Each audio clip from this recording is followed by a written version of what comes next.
پہلی بات تو جاننے کی یہ ہے کہ اللہ تعالیٰ نے انسانوں کو صاحب اختیار مخلوق بنایا ہے. جی صاحب اختیار کے معنی یہ ہے کہ انسان جب بھی خدا کی بات مانتا ہے یا نافرمانی کرتا ہے تو اپنے ارادے سے کرتا ہے. کسی کا اس پر کوئی جبر نہیں ہے, کوئی اسے مجبور نہیں کرتا ہے. اللہ تعالیٰ دونوں اختیار انسانوں کو دے دیے. قرآن کریم فرمایا گیا ہے وَهَدَيْنَاهُ النَّجْدَيْنِ, دونوں راستے صاف صاف بتا دیے گئے ہیں, اور فرمایا گیا ہے فَمَنْ شَاءَ فَلْيُؤْمِنْ وَمَنْ شَاءَ فَلْيَكْفُرْ. انسانوں کو جی کفر اور ایمان دونوں کے مکمل اختیار دے دیے گئے ہیں. اس لیے بار بار قرآن نے فرمایا کہ ہم نے انسانوں کو ہم آزمانا چاہتے ہیں.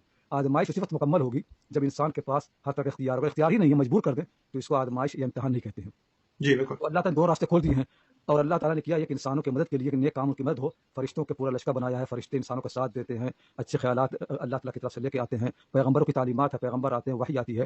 لیکن ساتھ ہی ساتھ اللہ تعالیٰ نے شیطان کی بنایا. شیطان کرتا یہ ہے کہ اللہ کی نافرمانی کے جو راستے ہیں ان کو ہمیں دکھاتا ہے, اور ہماری رگوں کے اندر بھی دوڑتا رہتا ہے. اب ہم جا رہے راستے میں کوئی عورت آ رہی ہے تو شیطان جو ہے ہمیں ابھارے گا کہ اس کو دیکھ لیں, لیکن شیطان یہ نہیں کر سکتا کہ ہمیں مجبور کر دے. اگر آپ کوئی نگاہ نیچی کر لیں تو یہ نہیں کرے گا کہ آ کر ہماری نگاہ اٹھا دے, نگاہ اوپر کر دے. یا اگر ہم نے اپنی آنکھیں بند کر لی ہیں تو شیطان یہ نہیں کر سکتا کہ ہماری آنکھ کھول دے.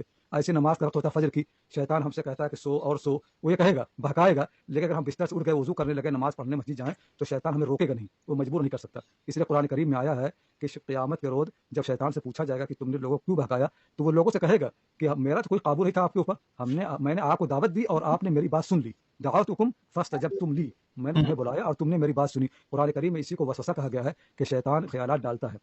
یہ بہت ہوتا رہتا ہے, اور شیطان کوئی جناتی میں سے نہیں, انسانوں میں سے بھی ہے. کبھی کبھی آپ ایسا ہوتا ہے کہ آپ چاہتے ہیں نماز پڑھنے جانا اور آپ کو دوست آ جاتا ہے, ارے بھائی بیٹھو گپ بازی کر لیتے ہیں, بیٹھتے ہیں, بعد میں پڑھ لینا, اور آپ اس کی بات سن لیتے ہیں یہاں تک نماز چھوٹ جاتی ہے. تو اس طرح سے شیطان اس کو استعمال کیا اور آپ کے دوست نے آپ کو استعمال کیا. تو شیطان کا ہمارے اوپر جو اختیار ہے وہ صرف وسوسہ ڈالنے کا ہے, برے خیالات ڈالنے کا ہے, اور دعوت دینے کا بلاتا ہے. شیطان کبھی یہ نہیں کر سکتا ہے کہ کسی انسان کو نیکی, کسی انسان کو برائی پر مجبور کر دے. یہ ممکن ہی نہیں ہے, ورنہ جو مقصد تخلیق کا ہے وہ ختم ہو جائے گا. تو ہمارے ہاں جو یہ بات رائج ہو چکی ہے کہ انسان کے اندر شیطان داخل ہو جاتا ہے, جنات آ جاتا ہے, اس کی آواز ہو جاتی ہے اور اس سے جو چاہتا کرواتا ہے. یہ سب اوہام و خرافات میں سے ہیں جن کی کوئی حقیقت نہیں ہے. ان کی کوئی دلیل نہ کتاب اللہ کی کتاب میں ہے اور نہ سنت رسول میں ہے, اور یہ بات بلکہ یہ قرآن و سنت کے سراسر خلاف ہے.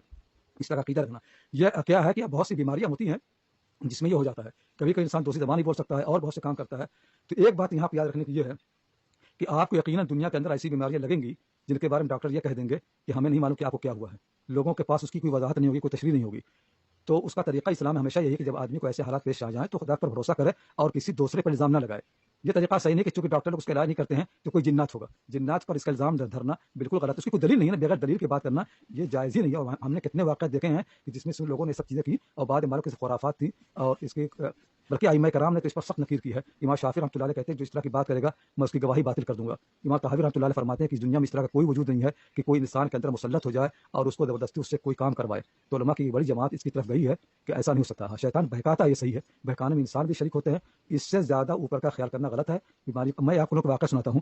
حضور جی صلی اللہ علیہ وسلم پر جب پہلی وحی آئی ہے تو آپ بالکل واقف نہیں, کیا ہوا فرشتہ آتا ہے, دبوچ لیتا ہے, یہ سب سے واقف نہیں تھے. تو آپ گھبرا گئے, اپنے گھر آئے اور اپنی بیوی سے ذکر کیا, انہوں نے تسلی دی اور انہوں نے کہا کہ آپ نیک آدمی ہیں, یہ ہے وہ ہیں, لیکن یہ جو حالت آپ پر پیش آئی ہے اس کے بارے میں مجھے معلومات نہیں ہے. میں آپ کو لے چلتی ہوں اپنے چچا داد بھائی ورقہ بن نوفل کے پاس.